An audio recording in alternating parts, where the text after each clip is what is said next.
Pada tangan aku sekarang adalah sebuah sling bag SLB01 daripada Nightcore. Tang mana best dia? Lebih ke arah waterproof lah. So, Assalamualaikum geng, selamat datang ke review sepintas bersama aku Badik dalam channel kami Core Outdoor and Tactical. Hari ni sebuah bag daripada Nightcore SLB01, aku nak tunjukkan review dia. Apa yang tak menarik dulu lah kot kan. Apa yang tak menarik pasal bag ni, bagi aku ada dua benda. Yang pertama, sling dia ni bagi aku macam agak nipis. Tetapi aku faham sling macam ni untuk bag yang bukannya kita nak pikul berat sangat. Tapi sebab aku dah biasa dapat sling yang tebal-tebal, minimum pun macam ni 1 inci lebih. So ini agak satu benda yang baru lah. Dan aku tak pasti aku okey ke tak untuk benda baru ni. Yang kedua pasal bag ni, yang aku tak suka, yang bagi aku macam sayang sikit mungkin, adalah tali yang digunakan. So dekat bag ni, sling dia pakai tali halus ni kan. So tali ni bukanlah tali paracord tetapi nylon. Kalaulah kau pakai paracord, mungkin dapat nampak kualiti yang lebih outdoor. Walaupun aku faham dia pakai tali nylon ni sebab again, bag ni bukannya untuk kau bawa barang-barang berat, jadi tidaklah memerlukan tali paracord yang kuat. Dia pun tak nak overkill daripada spek. Cumanya kalaulah boleh adapt dalam konsep outdoor kan, tak kisahlah kau pakai, kau nak kau pakai tali paracord dan design dia hitam kuning pun aku rasa macam nice juga. But anyways, itu benda yang aku tak suka. Yang aku pasti bila aku tak suka pun aku boleh explain kenapa macam okay. But then again, itu yang aku tak suka. Tapi tak pun aku benci barang ni . So, kelebihan set ni adalah dia adalah dua bag dalam satu. Kenapa? Dia ada bag untuk phone yang depan ni. Okay, kat depan ni, dalam ni aku dah letakkan phone siap-siap. Pada masa sama, contoh bila kau pakai, okay, kita demo pakai. Okay, jalan-jalan.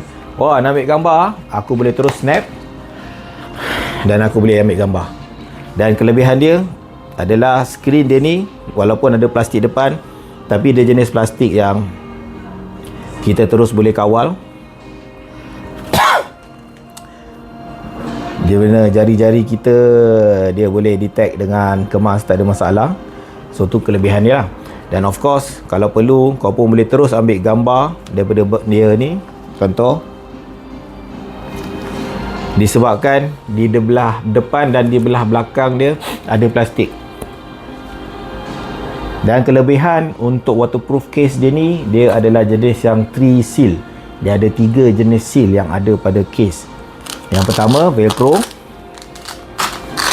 Yang kedua, dalam tu sendiri ada velcro lain, mengukuhkan lagi lipatan di mana velcro yang kedua ni pun tetap berlipat juga. Dan yang ketiga, dia ada zip lock. Jadi aku tunjukkan pada jarak dekat. Okay, phone aku matikan. Kita masukkan phone. Kemudian dia ada zip lock dalam ni. Kita zip lock kan daripada hujung sampai ke hujung.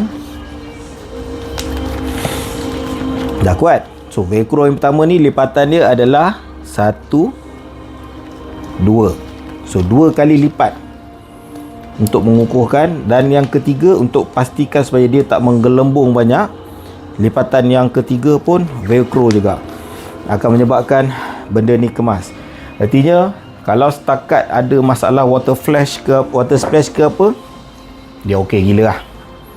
Dan bila puas, contoh tadi dah ambil gambar, dah reply message apa, okay, tampalkan balik,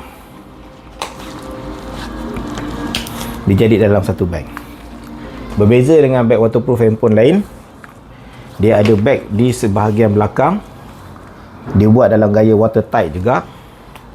Buka zip dan kita bolehlah simpan sama ada cash ke, ataupun wallet, ataupun mungkin kunci. Benda yang kecil-kecil lah. Janganlah pula kau nak simpan bateri motor ke kan. Gurau-gurau. So overall, bagi aku, the idea is great. Aku belum lagi pernah nampak barang yang seumpama dalam pasaran. Dan korang, mungkin kalau korang ada pendapat pasal barang ni, jangan lupa geng untuk letakkan di ruangan komen. Lagi cun kalau korang ada pengalaman penggunaan. Alright? Assalamualaikum.